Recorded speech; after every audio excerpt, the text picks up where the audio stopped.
Bismillahirrahmanirrahim, teman-teman, selamat datang di dalam Ramadan series kita dengan tema Beningkan dari Hati.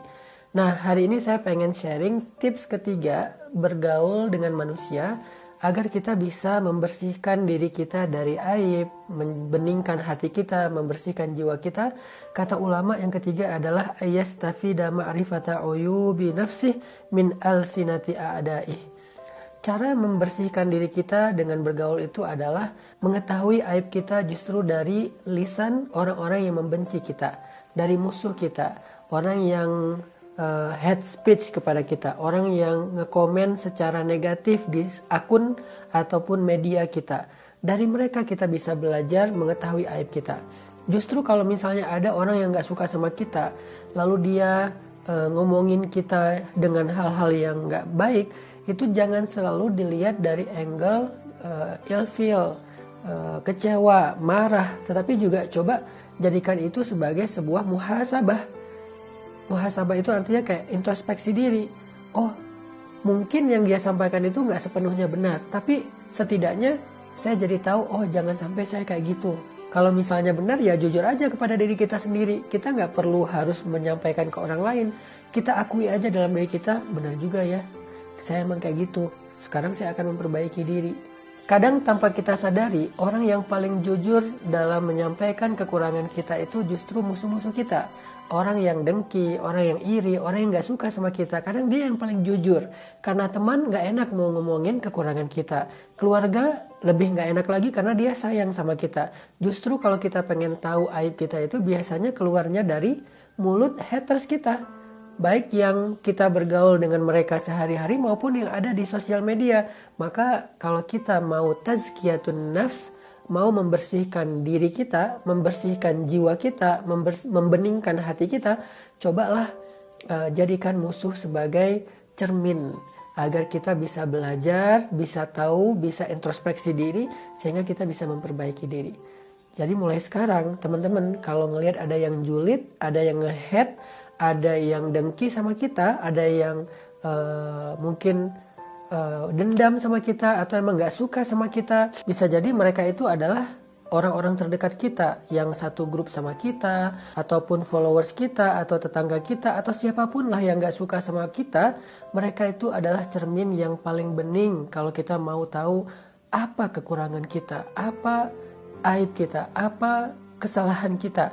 Dari lisan dan ekspresi mereka lah kita bisa belajar untuk memperbaiki diri. Mulai sekarang jangan baper terlalu berlebihan lagi terhadap haters, tapi jadikan haters sebagai cermin agar kita bisa membersihkan jiwa dan membeningkan hati kita.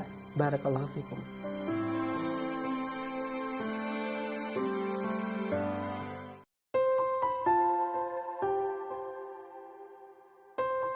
Bismillah teman-teman, selamat datang dalam Ramadan series dengan tema Beningkan dari Hati. Nah, hari ini saya akan menyampaikan tips yang keempat, gimana caranya membersihkan diri kita, jiwa dan hati kita dalam bergaul dengan manusia setiap harinya. Yang keempat kata ulama adalah ayyukhalitun nas, bergaul dengan banyak orang, memperhatikan keadaan di sekeliling kita. Ketika kita menjadi orang yang bergaul dengan pergaulan yang luas, dengan pergaulan yang yang tidak eksklusif, maka di situ sebetulnya kita sedang belajar untuk mengetahui apa-apa yang kita nggak nyaman dari orang lain, dan itu yang kita hindari dari diri kita kepada orang lain. Jadi misalnya kayak kita lagi bergaul dengan manusia itu kita memperhatikan kan apa kira-kira tingkah laku ataupun sikap dari orang lain yang kita tuh nggak nyaman. Nah, coba hindari sikap itu dari diri kita supaya kita tidak membuat orang lain juga nggak nyaman. Misalnya kita tuh nggak nyaman kalau jalan sama teman, tapi dia itu ngebicarain teman kita yang lain, maka itu menjadi sebuah pelajaran penting. Kalau kita jalan sama orang lain, jangan bicarakan tentang sahabat kita yang lain juga. Atau kita nggak suka dengan orang yang baperan, gampang marah, ataupun temperamen. Begitu juga kita, berarti kita harus menjadikan itu sebagai sebuah pelajaran agar kita nggak kayak gitu. Makanya mukhalatun nas, bergaul dengan manusia itu kata ulama adalah cara membersihkan diri kita. Dari banyak orang kita jadi tahu banyak karakter, kita jadi tahu banyak hal-hal yang gak nyaman, kita jadi tahu banyak kekurangan yang nanti itu menjadi sebuah alarm bagi kita untuk tidak melakukan hal yang sama, untuk tidak memiliki kekurangan ataupun kesalahan yang sama dalam kehidupan kita sehari-hari. Kalau kita banyak bergaul, kita jadi banyak pengalaman, kita jadi banyak tahu ternyata orang itu kayak gini dan kayak gitu. Sehingga kita menghindari hal-hal yang negatif yang kita lihat dalam kehidupan kita sehari-hari. Dan itulah cara kita untuk tazkiyatun nafs, membersihkan diri kita dari berbagai macam kekurangan. Saya dulu ketika masih kuliah di Mesir ya, kita tinggal di sebuah asrama internasional di mana di situ tuh ada orang Afrika, Asia, Eropa, Rusia dengan berbagai macam model karakternya. Maka dengan pergaulan seperti itu kita jadi tahu, oh hal yang gak nyaman dari orang ini saya gak boleh kayak gitu. Misalnya ada tipe orang yang jorok misalnya. Dia kalau misalnya makan, dia nggak cuci tangan. Atau ada tipe orang yang terlalu sombong, ego. Dia tuh jarang minta maaf, dia tuh gampang tersinggung. Ada tipe orang yang merasa keren gitu, sehingga dia minta dihargai, dihormati. Semua tipe-tipe orang yang kita ngerasa nggak nyaman itulah yang menjadi cermin untuk kita membersihkan diri kita. Berarti saya nggak boleh kayak gini. Karena saya ketika orang lain kayak gitu, saya nggak nyaman gitu. Dari sini muncullah sebuah quote dari ulama, fa'innal mu'min mir'atul mu'min. Sesungguhnya mukmin itu adalah cermin bagi mukmin yang lain. Fayara min uyubi ghairihi uyuba nafsih, sehingga dia bisa melihat aib dan kekurangannya dari kekurangan-kekurangan orang lain. Yuk belajar membeningkan hati dan membersihkan jiwa dengan bergaul kepada sesama manusia. Barakallahu fikum.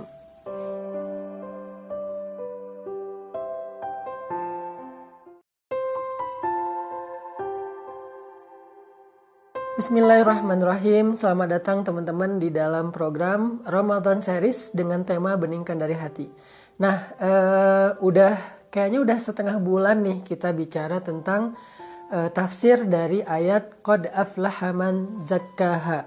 Beruntunglah orang yang membeningkan atau membersihkan jiwa dan hati mereka. Sekarang saatnya kita membahas ayat berikutnya, yaitu wa qad khaba man dassaha, dan rugilah orang yang mengotori hati itu atau mengotori jiwa itu. Kita akan bahas tentang apa-apa aja sih yang bisa ngotorin jiwa kita. Penyakit hati itu apa aja, sehingga kita bisa tahu, oh saya kayaknya punya nih beberapa penyakit hati ini, amradul qulub. Saya punya nih beberapa kotoran ini, sehingga kita tahu apa yang harus kita bersihkan dari dalam diri kita, dari batin kita. Allah Subhanahu wa taala berfirman di dalam Al-Baqarah yang sangat terkenal, fi qulubihim marad, di dalam hati mereka ada penyakit. Nah, artinya selain fisik kita, badan kita, ternyata batin itu juga ada sakitnya, ada masa-masa nggak fit, ada penyakitnya, ada demamnya, ada virusnya. Sehingga kalau misalnya kita cukup aware dan hati-hati untuk ngecek ya, general check up kadang-kadang, atau periksa ke dokter, periksa darah, ngecek suhu badan kita untuk mengetahui kalau kita lagi sakit atau enggak.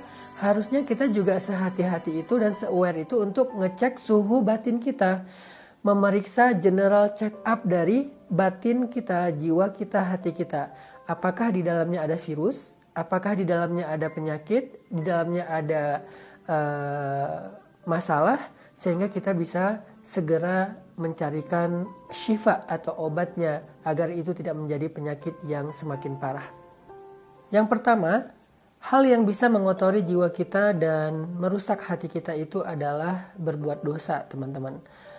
Kita seringkali ngerasa bahwa dosa kecil itu ya gampang lah, namanya juga dosa kecil, bukan dosa besar, bukan kufur, bukan durhaka, cuman dosa kecil kayak salah ngomong, salah ngelihat, salah mendengar, salah berpikir, ya yang kita remehkan. Tapi ternyata dosa-dosa kecil itu bukan sekedar dosa yang bisa diampuni dengan zikir, diampuni dengan sholat. Tapi meskipun dosa kecil ini bisa dihapuskan dengan ibadah kayak zikir, sholat, dan beberapa amal soleh yang lain, Dosa kecil ini juga punya dampak loh ketika kita membiarkannya, kita nggak segera memperbaiki dengan ibadah dan istighfar. Salah satu dampak yang paling berbahaya dari dosa kecil yang menumpuk itu kata Allah adalah kalla bal rana ala qulubihim. Kalla bal rana ala qulubihim. Ron, apa itu ron? Ron itu penutup. Jadi dosa kecil itu bisa menutup qulub, bisa menutup hati seseorang. Sehingga kalau hati kita udah tertutup dengan dosa-dosa yang menumpuk, ibarat kaca itu udah terlalu banyak nodanya, sehingga nggak bisa lagi memandang pemandangan keluar. Kayak kita naik kendaraan nih, mobil. Kalau kaca mobil kita kena banyak air atau kena kotoran, apalagi yang suka jalan malam di jalan tol kan suka ada hewan yang kena kaca mobil kita sehingga mengotori kaca mobil kita. Itu kalau dibiarin banyak sampai menutup pandangan mata kita sehingga kita bisa kecelakaan. Kita nggak bisa ngelihat jalan dengan jelas. Ada kabut, ada hujan deras, makanya kita pakai wiper kan. Wiper itu ada yang pelan, ada yang cepat. Ada juga selain pakai wiper dia pakai semprotan air yang dikasih sabun supaya semakin cepat bersih kacanya. Kenapa? Karena kita tahu walaupun nodanya cuman kecil, kalau udah numpuk banyak itu menghalangi pandangan kita dan membahayakan perjalanan kita. Begitu juga dengan hati. Hati itu wajah dari batin kita, yang dimana wajah itu ada matanya, ada lisannya, ada telinganya seperti wajah di zahir kita. Kalau hati kita tertutup, maka pandangan batin kita juga akan tertutup, akan kabur, sehingga kita nggak bisa membedakan yang benar dan yang salah. Itulah noda-noda dari dosa kecil. Sehingga kalau ada orang yang nggak lagi ngerasa bersalah melakukan dosa besar, itu karena hatinya itu udah nggak bisa lagi membedakan mana dosa besar, mana yang kebaikan, mana yang Allah suka, mana yang Allah benci, udah nggak bisa ngebedain lagi. Kenapa hatinya udah nggak bisa ngebedain hak dan batil? Karena tertutup oleh noda-noda dari dosa-dosa kecilnya yang banyak. Makanya salah satu di antara sekian banyak yang bisa menutupi hati, mengotori hati itu adalah dosa-dosa kecil yang menumpuk. Barakallahu fikum.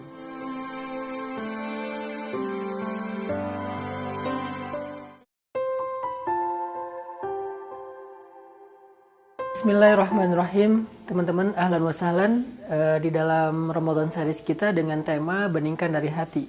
Nah, kita masih membahas tentang amradul qulub, penyakit-penyakit hati. Apa aja sih penyakit hati, kotoran hati, ataupun hal-hal yang membahayakan dan bisa merusak kejiwaan kita, perasaan kita, pikiran kita, dan pastinya hati kita. Kemarin kita membahas salah satu di antara bahaya yang bisa menutupi hati itu adalah perbuatan dosa. Kalla bal rana ala qulubihim. Sungguh dosa itu menjadi ron, menjadi pembatas yang menghijabi hati seseorang sehingga sulit untuk mendapatkan hidayah Allah Subhanahu wa taala. Nah, hari ini kita akan melanjutin di antara amradil qulub, penyakit-penyakit hati itu adalah syak atau raib. Raib itu adalah bahasa Arab yang jadi bahasa Indonesia, artinya ragu. Jadi seseorang yang ragu terhadap kebesaran Allah, kekuasaan Allah, keagungan Allah Subhanahu wa taala, sesungguhnya keraguan itulah yang akan menjadikan hatinya nggak pernah tenang. Jadi kalau kita pengen hilang galau, nggak terlalu mengeluhkan tentang apa yang sedang kita alami, kita harus berangkat dari sebuah keyakinan atau as-siqah billah, yakin kepada Allah Subhanahu wa taala. Sedangkan lawan dari as-siqah asyak atau ar-raib, rasa ragu terhadap Allah Subhanahu wa taala. Makanya di dalam surat Al-Baqarah itu Allah memulai pembahasan tentang Al-Baqarah dengan kalimat Alif Lam Mim. Dzalikal kitabu la raiba fih. Itulah Alkitab yang tidak ada keraguan padanya. Kenapa Al-Baqarah dimulai dengan sebuah statement bahwa Quran ini nggak ada keraguan padanya? Firman Allah itu nggak perlu diragukan. Kenapa? Karena Al-Baqarah itu memuat banyak sekali ayat-ayat tentang kisah, tentang hukum, tentang syariat, tentang fikih. Sehingga orang nggak akan bisa mengambil hikmah dari kisah kalau dia ragu tentang kebenarannya. Orang nggak akan bisa ngamalin syariah atau menjalankan fikih di dalam kehidupannya kalau dia tuh nggak percaya bahwa yang halal itu baik untuk dia dan yang haram itu buruk untuk dia. Makanya harus diawali dengan belief, dengan keyakinan, dengan kepercayaan bahwa Allah itu tidak menginginkan untuk kita kecuali sebuah kebaikan. Allah nggak menurunkan Al-Quran kecuali untuk menjadi tuntunan supaya kita lebih baik dalam kehidupan kita. Jadi penyakit hati yang cukup berbahaya itu adalah syak ataupun raib. Sehingga Allah mengatakan la raiba fih, tidak ada keraguan padanya. Allah juga mengatakan wa in kuntum fi raibim mimma nazzalna ala abdina, kalau kalian masih ragu terhadap kebenaran Al-Qur'an yang kami turunkan kepada hamba kami dan seterusnya, intinya adalah jangan ragu. Nah, gimana cara kita mengobati penyakit ragu ini? Kita udah pernah membahas dalam sesi-sesi sebelumnya, salah satunya dengan tafakkur, melihat dan memperhatikan betapa agungnya Allah Subhanahu wa taala, dan itu terlihat dari ciptaannya yang luar biasa di langit, di bumi, pada diri kita dan seterusnya. Jadi penyakit kedua di antara penyakit-penyakit hati setelah dosa adalah keraguan. Semoga kita bisa mengikis keraguan dari hati kita dengan membaca Al-Quran, tadabbur, dengan tafakkur, melihat kebesaran Allah dalam ciptaannya, dengan merenungkan kebaikan-kebaikan Allah yang selama ini kita rasakan dalam pengalaman hidup kita, sehingga semakin kecil keraguan di dalam hati seseorang, semakin besar ketenangan dan kebahagiaan di dalam jiwanya. Semakin besar rasa ragu di dalam hati seseorang, semakin mudah dia untuk mengeluh, semakin fragile, semakin gampang berputus asa, sehingga sulit bagi dia untuk bisa menikmati kehidupan yang Allah berikan kepadanya. Semoga kita bisa menghilangkan keraguan kita kepada Allah, karena sesungguhnya keyakinan kita kepada Allah adalah awal dari segala kebaikan kita dalam hidup. Barakallahu fikum.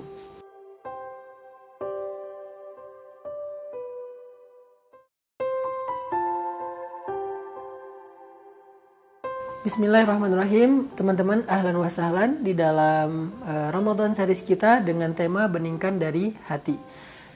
Hari ini saya pengen ngelanjutin tentang pembahasan amradul qulub, penyakit-penyakit hati yang harus kita bersihkan. Setelah yang pertama adalah dosa yang bisa menutupi hati, yang kedua adalah ragu yang bisa membuat hati tidak tenang.